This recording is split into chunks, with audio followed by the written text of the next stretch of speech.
на задачата е... 0. Толкова зор за нищо.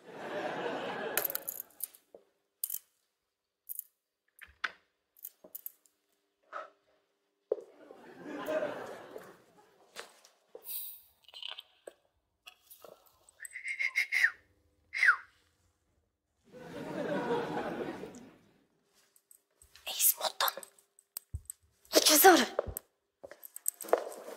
Колко пъти трябва да ти свирам, за да се обърнеш, а? Бе, ти тъпа ли си, бе? Знака е бухал, това твоето е канарче. Млъква и не ми се прави интересен. Къде са нашите? Прибраха ли се? Ето ги. Притичай и никой няма да те види. Чисто е, хайде! Затваряй. Леле, баща ми, какво е станало, бе? Да не си се бил? Сине, в живота на всеки мъж настъпва момент, в който той си изправил очи в очи със страха. И тогава трябва да може да каже: не ми пука, и да оцелее. О, я престани. Баща ти падна в една локва. Не беше локва, а изкоп. И не паднах, а скочих. Поне от 2 метра с риск за живота си.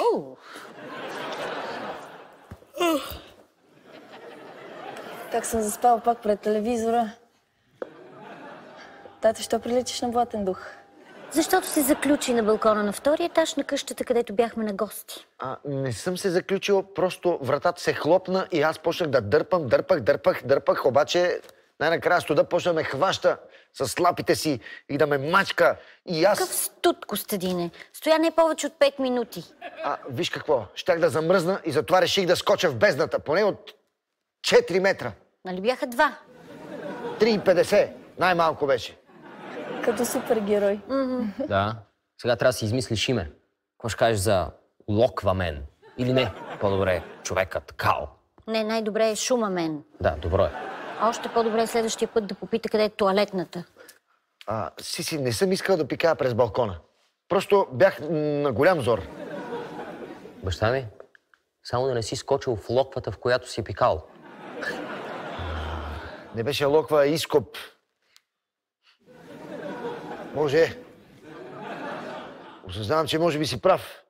Трябва веднага да си изкъпя. Нищо, че си е мое. Боже. Баща ви. Какво ми направи? Лъчезаре? Да. Това не е вярно. Да, бе, да. Да, не е 0, а 0,00519. Оле, верно. А ти всеки път правиш една и съща грешка. Започва от начало. BTV представя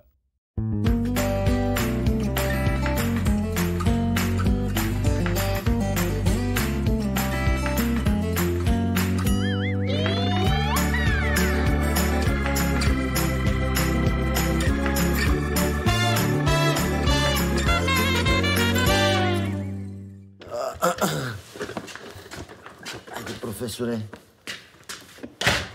да видиме. Кой е нафърлял тук тия неща, бе? Чакай, банко. Коце! Изтървам ги! Няма ги изтърваш. Изтървам ги! Няма ги изтърваш. Изтървам ги! Няма! Хей! Ще внимаваш. Вътре има чупливи работи. Нали казва, че си ги намерил до кофите за буклук? Откъде знаеш какво има в тях? Не знам, ама... Чуй, как дрънка на скъпо.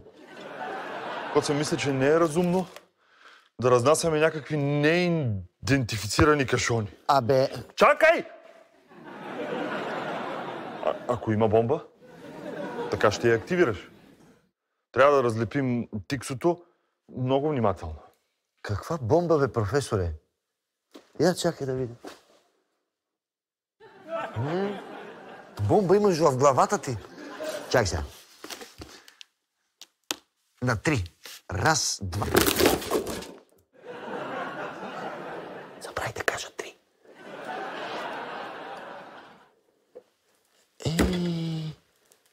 Професоре, това са някакви парфюми, бе. Него той Ивес Саинт Лауреат. Къде са пътия? Я. Гювенджи. Много странни имена, бе, професоре. Какво нещо, враче? Лакоце. Това е мой, бе.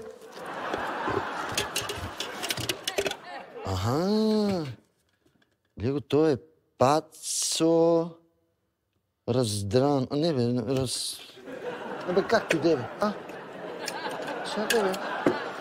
Мале. Помни, това са някакви фалшиви неща, бе, професоре. Ако искаш, мога да сканирам баркода в една апликация, да проверим.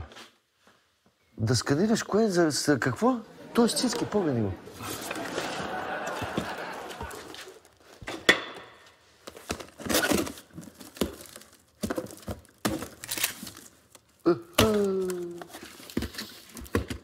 И погледни то. Шмайза. Ето. Истински са. Сериозно? Да. Гледай. Това струва 200 лева. 200 лева? Да. Леле! Богати сме, професоре! Тук има 1000 левове! Богат съм! Жестоко! 300... Ей, си купя сега една раничка. Такава, гледай. Тип Рамбо! Виж, всичко има вътре. Даже нож тип Рамбо с компас, дръжката и конция се шиеш, ако те ранят. Ти не излизаш от вкъщи, за какво ти е такава раница? Ти не знаеш колко си неподготвен сред дивата природа, докато не ти се случи да излезеш очи в очи с мрака на някоя тераса. Ако имаш раница, имаш шанс. Ако нямаш раница, все едно с свалени гащи в неизвестността. Виж, колко неща. Тук пише, че в раницата има камъни, за да си запалиш огън и конец с кукичка за риболов. И защо просто не са сложили една запалка и консерва с копърка? Абе, ти все много знаеш, ама като дойде края на света, тогава ще искаш те спасявам, ама няма. Коце, ами ако са крадени? Абе, кой ще остави крадени неща до кофата за буклук? Трябва веднага да се обадим в полицията. Не, професоре, чакай. Какво ще кажеш?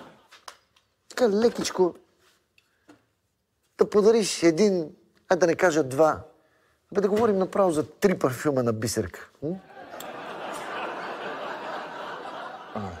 Не, искам да видя вътрешната борба. Айде, няма се отказваш. Законният професор срещу незаконният професор. По-добрият професор. Така. Добре. Добре. Обаче, ако ни хванат, ще те издам за по-лека присъда. И аз.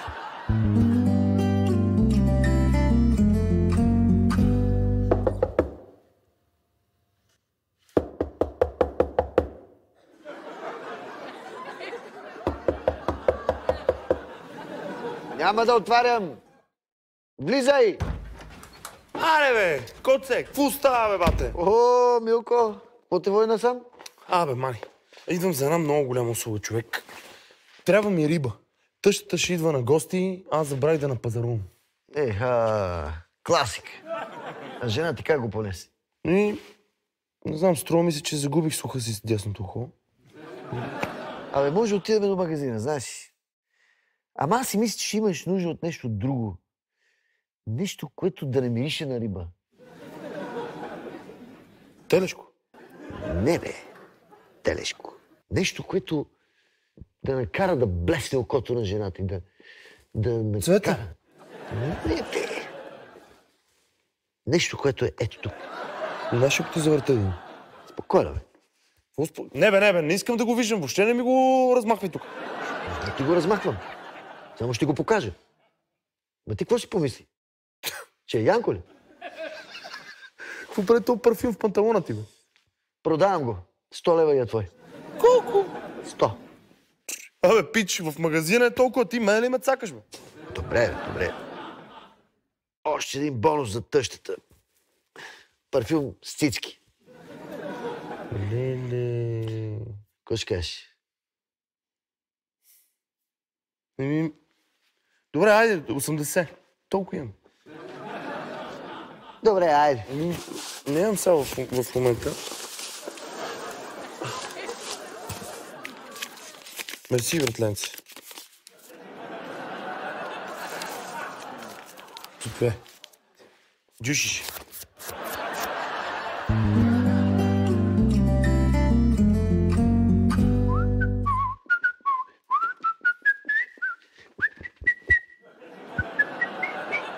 Какво ще има за обяд, Сиси?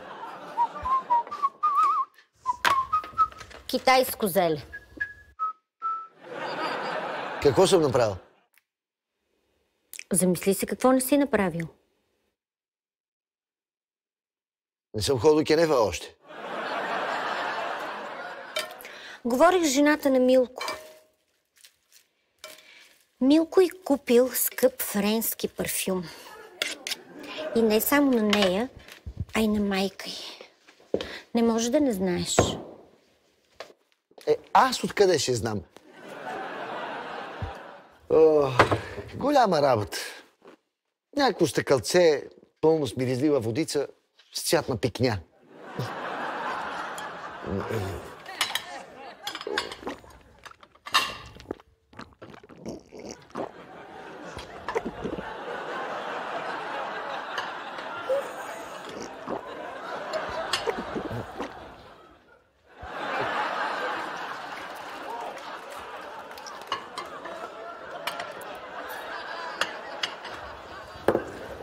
Си, стиска ми палци.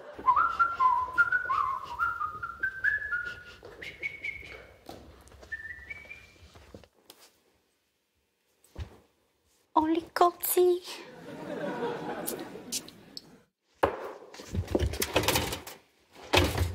И кюфтенца.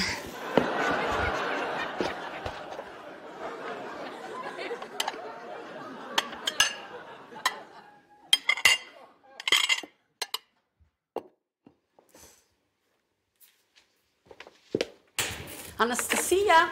Да, мама. Официално заявявам, че този четвъртък ще дам традиционната си вечера на приятелките ми от Хайлайфа. Каниш ли ме? Да. Каняте... не. Всъщност да, каняте да ми помогнеш за менюто. Не съм сигурна, че аз бих могла. Анастасия, твоята неувереност ми отровила живота. Имаше 1000 възможности да се разведеш с Константин. И ги пропусна абсолютно всичките. Чакай. Защото винаги... Никога не съм искала да се развеждам с Костадин. Толкова по-зле. Кажи, миличко, ще ми помогнеш ли за менюто? Помниш ли уния подпътъчета, дето беше приготвила за рождения ден на Емко? Какво им беше сложила? Бяха такива ароматни. Това беше блаженство за изисканото ми непце. Харесаха ли ти? Страхотно. Коцето каза, че са жилави. На коцето мозъка му е жилав. Защото той прави жили вместо гънки. Ти си превъзходна готвачка, миличка. Добре, ще ти помогна. Душичката на мама Дойна. Сладкото добро момиче. Чакай да се обада сега на кетеринга, да го откажа. Ако знаеш какви пари си ми спестила... Така ли? Мога ли така да попитам колко ти спестих? Ало? Един момент. Ще има нещо и за тебе. Ало, отказвам кетеринга. Да, не ми хареса офертата ви и ще ви моля, когато предлагате да се съобразявате с клиентите си. Много по-евтино.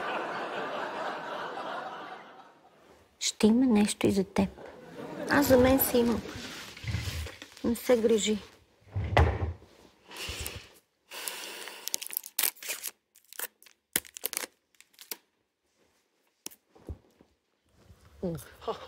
Ай, кюфтенца!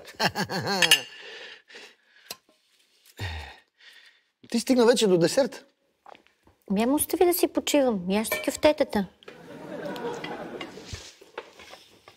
Коци?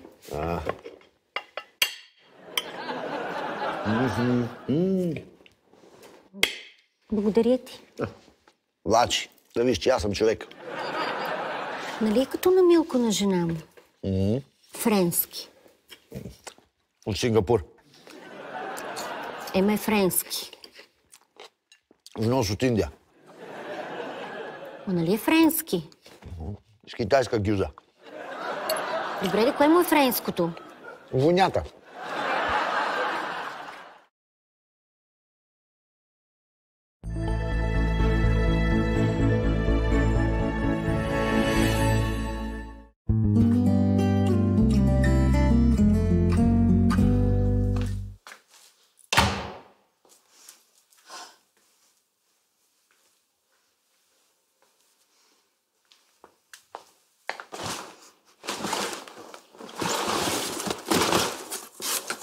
О, джакпот.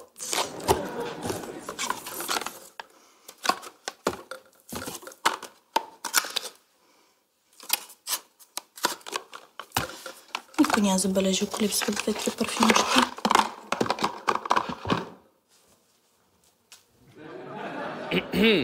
Крадеш, а? То така си беше. Спипахте, няма измъкване. Ще ми оправиш леглото 1 месец, разбра ли? Още една погрешна стъпка и ще ме ришиш на женска цял месец. Няма да посмееш. Пробвай ме. Дай го тук! Дай го тук!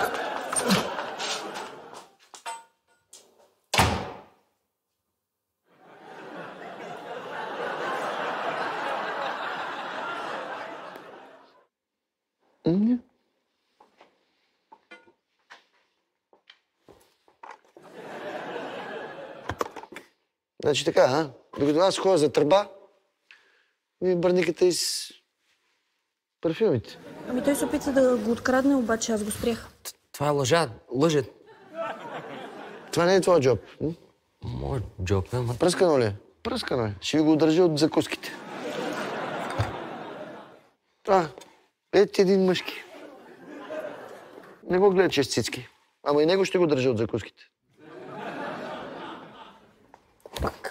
Пък си много умна. Умно, да.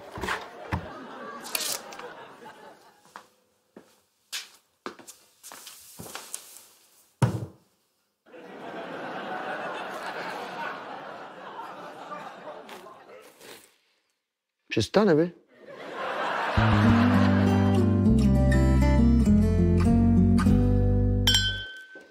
На здраве. На здраве. Вечерята беше превъзходна. Пардон. Браво, Емилия, браво. Браво, Еми, браво. Браво. Чудесно се справи. Миличка, донеси десерта. Да. Мамо, Еми.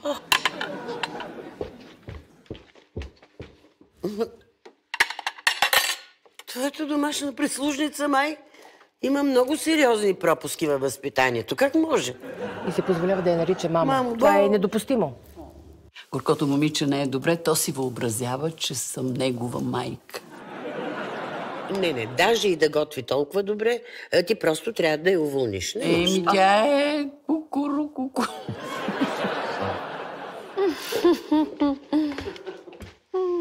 Интересно. Айде сега да кажеш на милите, симпатични приятелки, че съм ти дъщеря. Да, ти си ми дъщеря. А пък баща ти е Елвис Пресли.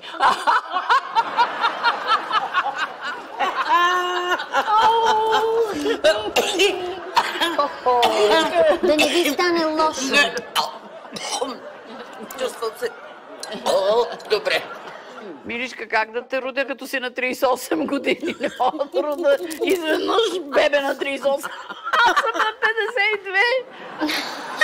Че смешно. Ами да, ти си на 52.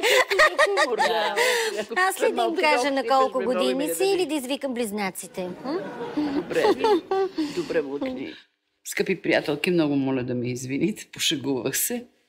Това е моята първородна дъщеря Анастасия. Мама. Аз обичам много, но толкова грешки направи през живота си, че ме съсипа просто. А най-голямата й грешка беше в този мъж? Коци, здравей! Добре, че дойде. Виж каква симпатична, млада компания. Аристократки, реститутки и обикновени милионерки. Какво правиш тук? Те предупредих ли те? Какво е Реших това? да развия семейния бизнес. Това искам да ви обърна внимание на тези френски ароматни парфюми директно от вносителя. Внимание! Падащи цени! Чакай сега. Коце беше, нали? Да. Коце, дай ми този. Гювендито? Да. Като за вас кака 150 лева. Не. 100. 120. Моля ти се, бе. 80 и... 100. 80. Добре, имате го. Я да видя тук. Я той ми Големия покажи. кютук. Да, големия, да. Да. Той е какво? Колко струва? Ами, той е двоен, за вас 200.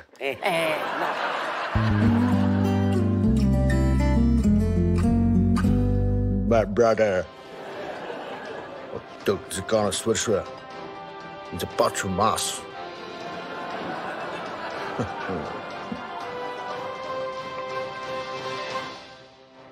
Както ви съобщихме преди 3 дни, бе разкрита най-голямата фабрика за фалшификация на парфюми в страната. В опит да прикрият следите си, престъпниците изоставили пред кофите за смет десетки ментета с токсичното съдържание.